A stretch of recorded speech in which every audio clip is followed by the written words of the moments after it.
और शुरुआत इस वक्त एक बड़ी खबर के साथ कर रहे हैं। कर्नाटक के गृह मंत्री का बड़ा बयान सामने आया है। मंत्री अरागा ज्ञानेंद्र का यह कहना है कि अब साफ हो गया है कि हिजाब विवाद के पीछे अलकायदा है। ये कहा गया उनकी तरफ से कि हिजाब विवाद को एक अंतर्राष्ट्रीय न्यूज बनाई गई है। केंद्रीय गृह मंत्रालय ने इसे गंभीरता से लिया है और इस पूरे मामले की जांच शुरू कर दी गई है। जांच हो रही है और कितने लोग अलकायदा के संपर्क में हैं, इसको लेकर कुछ ही दिनों में सामने चीजें निकलकर सामने आएगी। लेकिन इससे पहले आपको यह बता दें कि अलकायदा जो कि पूरी तरीके से एंट्री कर चुका है हिजाब मामले को लेकर, और इसके साथ ही ज़वारी ने तारीफ की क्योंकि 9 मिनट का एक वीडियो जारी किया गया है, जिसके बाद लगातार सवाल ये खड़े होते हुए नजर आ रहे हैं कि क्या समाज का माहौल बिगाड़ने की कोशिश एक बार फिर से की जा रही है। और इसके साथ ही एक बड़ी खबर आपको बता दें कि अलकायदा का नंबर 2 अल जवाहिरी का एक नया वीडियो सामने आया है। इस वीडियो को अलकायदा की ओर से जारी किया गया है। इस 9 मिनट के वीडियो में अल जवाहिरी भारत के खिलाफ जहर उगल रहा है।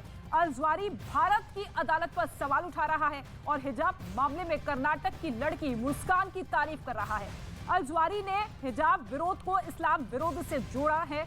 जवाहिरी ने फ्रांस, हॉलैंड और स्विट्जरलैंड के साथ साथ मिस्र और मोरक्को पर भी हिजाब को लेकर सवाल उठाया है। और इसी वीडियो के बाद अब कई सवाल खड़े होते हुए कि समाज का माहौल बिगाड़ने की कोशिश करता हुआ अलकायदा नजर आ रहा है, क्योंकि अब जिस तरीके से एंट्री यहां पर हुई है, 9 मिनट का वीडियो जारी किया गया है जिसमें सीधे तौर पर यह कहा गया कि भारत में मुसलमानों का पतन होता है और उस लड़की की भी तारीफ करते हुए और उसकी तारीफ में एक कविता भी पढ़ी गई है जिसमें सीधे तौर पर उसका हौसला अफजाई करता हुआ जवारी नजर आ रहा है। हालांकि अब इस पूरे मामले को लेकर जांच भी शुरू हो चुकी है, लेकिन आपको बताते हैं कि अल जवारी आखिर कौन है। ग्राफिक्स के जरिए आपको बताने की कोशिश करते हैं कि अल जवारी को अलकायदा का नंबर 2 कहा जाता है।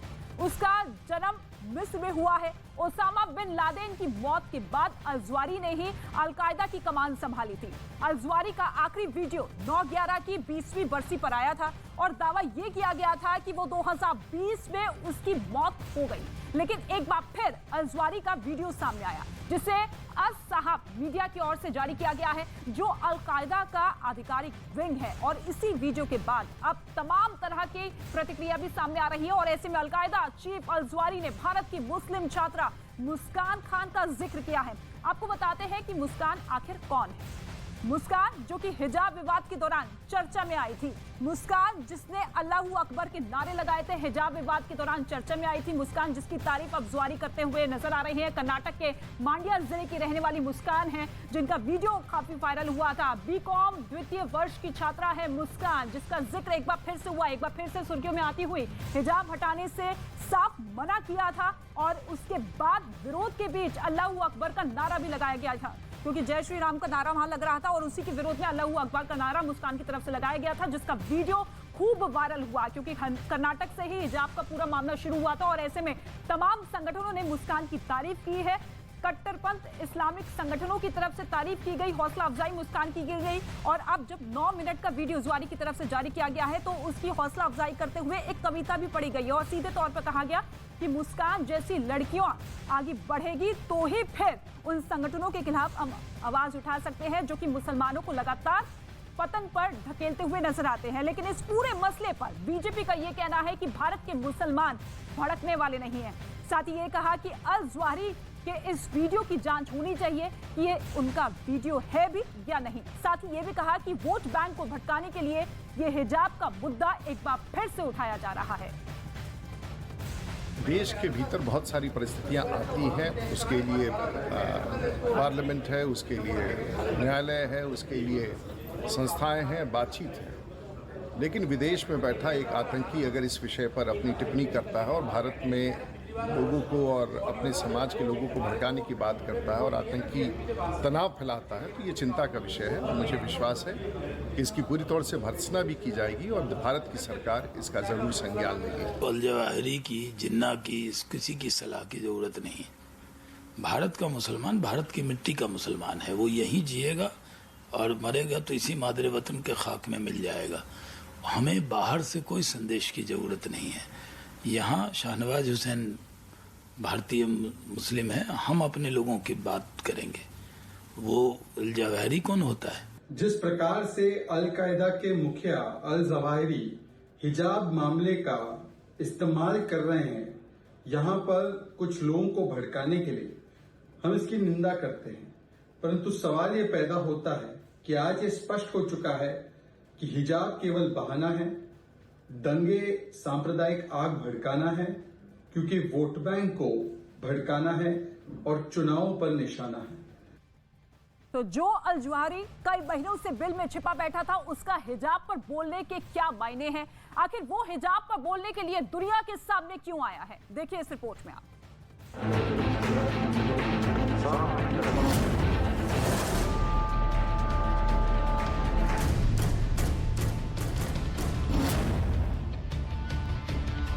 अलकायदा चीफ के मारे जाने की सारी अटकलें गलत साबित हुई हैं। अल जवाहिरी का वीडियो इस बात की तस्दीक कर रहा है कि अलकायदा का चीफ जिंदा है। जवाहिरी का ये वीडियो अल साहब मीडिया की ओर से जारी किया गया है, जो अलकायदा का आधिकारिक विंग है। इससे पहले अल जवाहिरी का आखिरी वीडियो 9/11 की 20वीं बरसी पर आया था।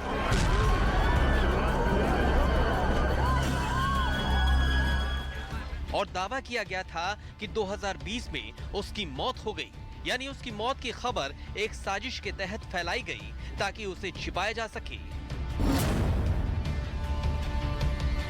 ओसामा के मारे जाने के बाद अल जवाहिरी ने अलकायदा की कमान संभाली थी, लेकिन जब उसकी मौत की खबर पूरी दुनिया में आई, तब भी अलकायदा ने इसकी पुष्टि नहीं की। तब भी एक तबके ने इसे शक की नजर से देखा था। बड़ा सवाल है कि अल जवाहिरी ने हिजाब मुद्दे को क्यों चुना। अपने वीडियो में अल जवाहिरी भारत के खिलाफ जहर उगल रहा है। अल जवाहिरी ने हिजाब विरोध को इस्लाम विरोध से जोड़ा है। अपने वीडियो में कर्नाटक की लड़की मुस्कान की तारीफ की है। जवाहिरी ने फ्रांस, हॉलैंड और स्विट्जरलैंड के साथ साथ मिस्र और मोरक्को पर भी हिजाब को लेकर सवाल उठाए हैं। इस्लामिक स्टेट से अलकायदा को कड़ी चुनौती मिली है। 2014 में इराक और सीरिया के बड़े इलाके पर आईएस ने कब्जा कर लिया और तेजी से आईएस का विस्तार हुआ।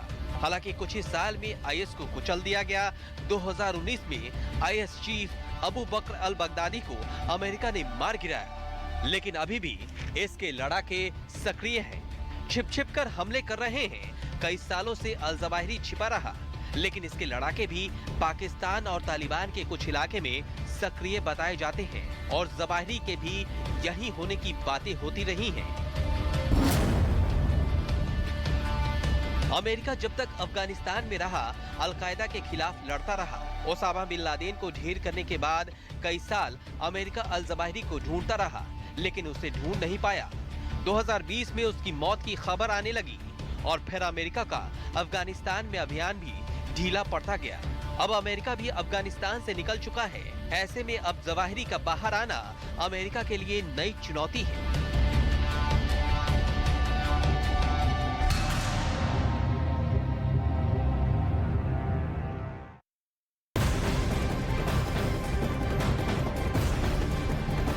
और इस वक्त एक बड़ी खबर आपको बता दें, गोरखनाथ मंदिर के आरोपी अहमद मुर्तजा अब्बास से जुड़ी बड़ी जानकारी सामने आ रही है। मुर्तजा को पूछताछ के लिए एटीएस की टीम लखनऊ लेकर पहुंची है। फॉरेंसिक टीम अहमद मुर्तजा के लैपटॉप और मोबाइल फोन की जांच करेगी।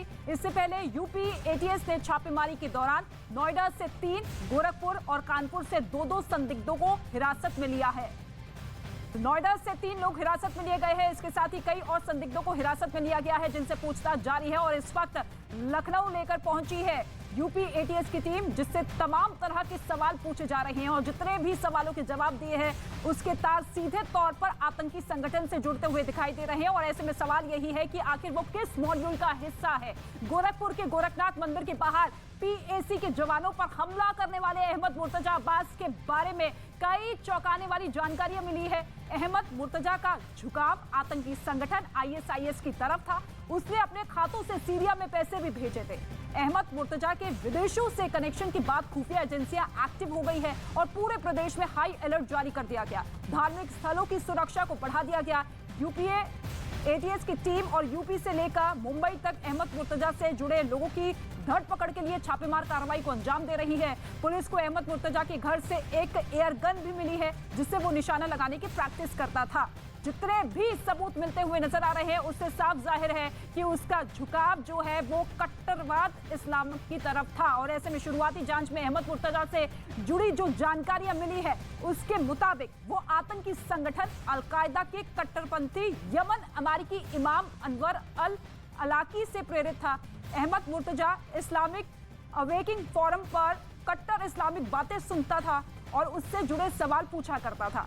उसने 29 अमेरिकी डॉलर से एक इंटरनेशनल सिम भी खरीदी थी, जिससे उसने फेसबुक और टेलीग्राफ पर साइट बनाई थी। अहमद मुर्तजा सीरिया, ISIS और अरब क्रांति से जुड़े वीडियो देखता था और वो स्कूल के समय में आतंकवादियों के पकड़े जाने या मारे जाने पर परेशान हो जाता था। साल 2011 और 12 में उसका झुकाव सीरिया की तरफ हुआ और यही वजह है कि उसने 2012 से 2015 के बीच नेपाली खातों से सीरिया में ISIS को पैसे भी भेजे। इसके बाद 2020 और 2021 के बीच अहमद मुर्तजा ने एक बार फिर नेपाली खातों से 8 लाख रुपए सीरिया भेजे थे और लगातार ये झुकाव उसका निकलकर सामने आ रहा है कि सीरिया को लेकर किस तरीके से उसका झुकाव था और फिर अपने बैंक खातों से उसने पैसे भी वहां पर ट्रांसफर किए हैं। लेकिन जांच एजेंसियों के हाथ अहमद मुर्तजा के 4 बैंकों की डिटेल लगी है। ICICI, platinum, federal bank, IDF, first bank और ICICI बैंक के एक अन्य खातों की जानकारी मिली है। आशंका ये है कि इन्हीं खातों के जरिए सीरिया में मुर्तजा ने पैसे ट्रांसफर किए हैं। जांच एजेंसियां मनी ट्रांसफर को स्लीपर सेल का हिस्सा मानकर चल रही है और सच्चाई को जानने की कोशिश में जुटी हुई है। लेकिन 4 बैंक खातों की जानकारी सामने आ चुकी है जिसके जरिए वो पैसे ट्रांसफर करता था। लेकिन इसके साथ ही आपको ये बता दें कि उत्तर प्रदेश के ADG law and order Prashant Kumar ने मुर्तजा को लेकर अहम जानकारी दी है। उन्होंने ये कहा है कि पूछताछ चल रही है। ये घटना बेहद संवेदनशील थी। गोरखनाथ मंदिर पर हमले की किसी भी बड़ी संभावना से इनकार नहीं किया जा सकता। जो भी इसके लिए जिम्मेदार होगा उसे बख्शा नहीं जाएगा।